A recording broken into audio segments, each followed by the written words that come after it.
Hello coolers. Barcelona की कहानी सिर्फ क्लब फुटबॉल नहीं बल्कि फुटबॉल की एक खूबसूरत सी कविता है।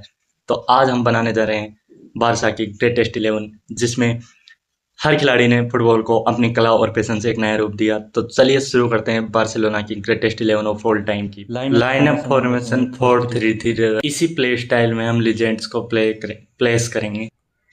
तो गोलकीपिंग डिपार्टमेंट में हम रखेंगे विक्टर वाल्डेज।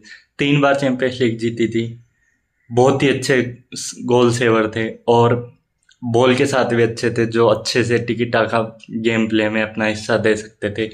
तो इस मॉडर्न बार्सिलोना के हिसाब से विक्टर वाल्डेज परफेक्ट कीपर रहे। डिफेंडर की शुरुआत में हम राइट बैक रखेंगे डेनियल वेज, एक असिस्ट मशीन जिन्होंने बहुत सारे टाइटल भी जीते और बहुत सारे असिस्ट भी दिए, क्रिएटिव गेम प्ले भी करते थे वो। सेंटर बैक में हम पहला ऑप्शन रखेंगे Carlos Puyol, the leader, the legend. Defenders में वो बहुत ही महत्वपूर्ण डिफेंडर्स रहे हैं।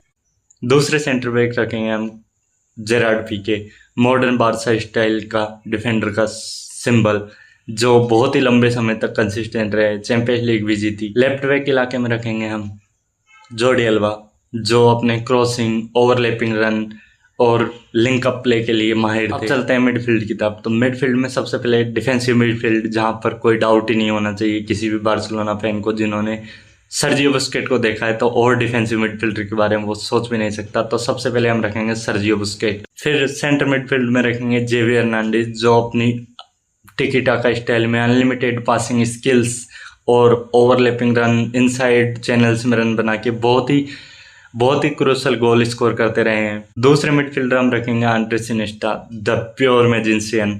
बहुत ही क्लच गोल मारे उन्होंने, चाहे वर्ल्ड कप की बात कर लो, चाहे चैंपियंस लीग फाइनल्स की बात कर लो, चैंपियंस लीग कैंपेन्स की बात कर लो। तो एक तरह से सेंटर मिडफील्ड में रख के वो अटैक बहुत ज़्यादा करते थे। जेवी हर्नांडेज पीछे रहते थे और आंड्रे इनिएस्टा चैनल्स में रन बना के बहुत ही इंपॉर्टेंट गोल और असिस्ट प्रोवाइड करते थे।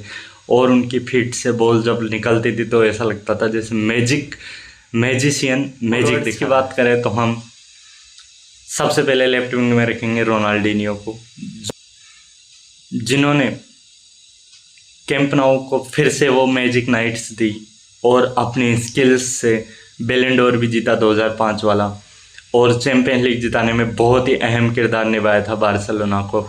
और बहुत ही प्योर फुटबॉलिंग एबिलिटी और Brazilian talent Ronaldinho left wing में बार्सिलोना की ऑल टाइम 11 में मैं रखूँगा नेमार से ऊपर। राइट विंग में मैं रखूँगा लियोनेल मेसी, बार्सिलोना के ग्रेटेस्ट प्लेयर, जिन्होंने बार्सिलोना के लिए 672 गोल्स मारे हैं और 6 बैलन डोर भी जीते हैं। बार्सिलोना एरा में उनके काउंटलेस रिकॉर्ड है। अगर उन रिकॉर्ड्स की बात किए जाएंगे तो आज की वीडियो पूरी नहीं हो पाएगी, सिर्फ मेसी की बात किए जाएंगे।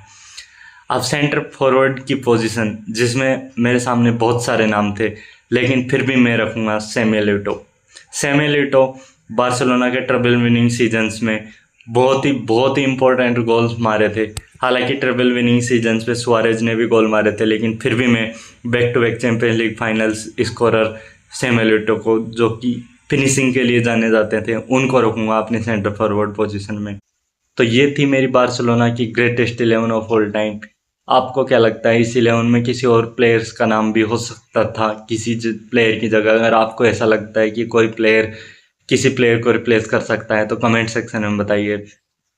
तो इसी तरह बार्सिलोना के अलग अलग कंटेंट देखने के लिए फॉलो कीजिए और कमेंट सेक्शन में बताइए कि वो कौन प्लेयर है जो इसे